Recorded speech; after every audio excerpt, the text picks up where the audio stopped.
এই গল্প আমাদের একটা বড় শিক্ষা দেয়। বুদ্ধি আর ধৈর্য থাকলে কঠিন পরিস্থিতিও সহজ করে ফেলা যায়।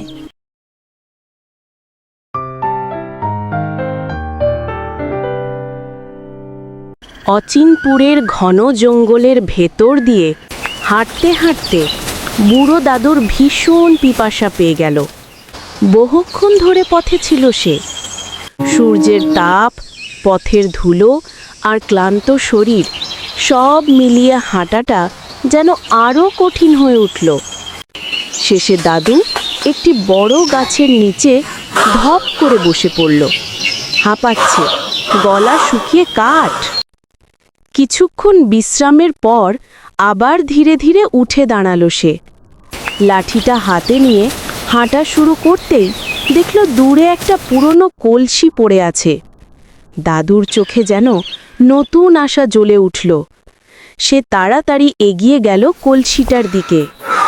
গিয়ে দেখল কলসির ভেতরে সত্যিই একটু পানি আছে, খুবই অল্প, কিন্তু সেই মুহূর্তে দাদুর জন্য সেটাই ছিল জীবন।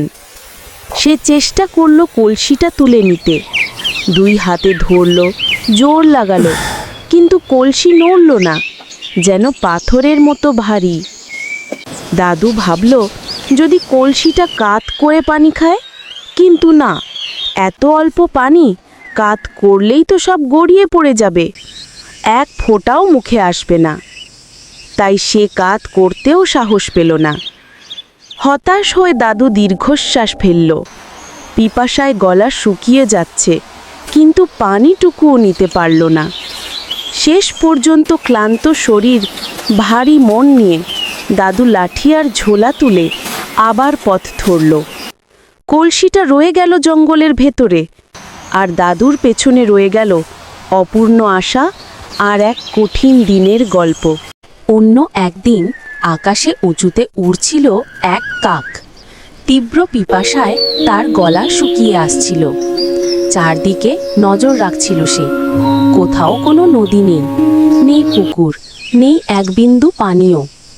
আকাশ থেকে নিচে তাকিয়ে শুধু শুকনো বন আর গাছপালাই দেখছিল সে। পিপাসায় ক্লান্ত কাকের মনটা ভেঙে পড়তে লাগলো। অবশেষে হতাশ হয়ে সে একটা বড় গাছের ডালে গিয়ে বসল।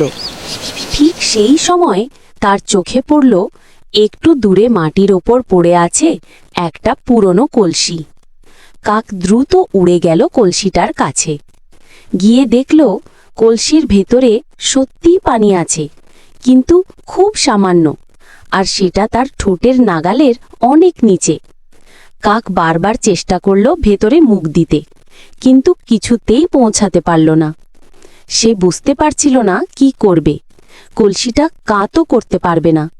তাই কলসির পাশে বসে অনেকক্ষণ ভাবতে ভাবতে কাক দুঃখে মাথা নিচু করল।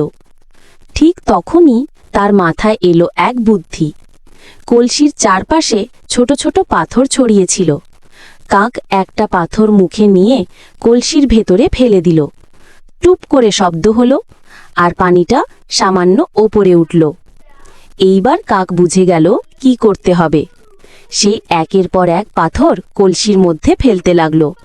ধীরে ধীরে পানি ওপরে উঠতে লাগল।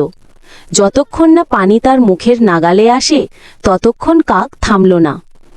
অবশেষে পানি উঠে এলো এতটাই ওপরে যে কাক সহজেই তা পান করতে পারল। ঠান্ডা পানি মুখে যেতেই কাকের মন খুশিতে ভরে গেল। তৃষ্ণা মিটে যাওয়ার পর সে আনন্দে ডানা মেলে আবার আকাশে উড়ে গেল। এই গল্প আমাদের একটা বড় শিক্ষা দেয়। বুদ্ধি আর ধৈর্য থাকলে কঠিন পরিস্থিতিও সহজ করে ফেলা যায়।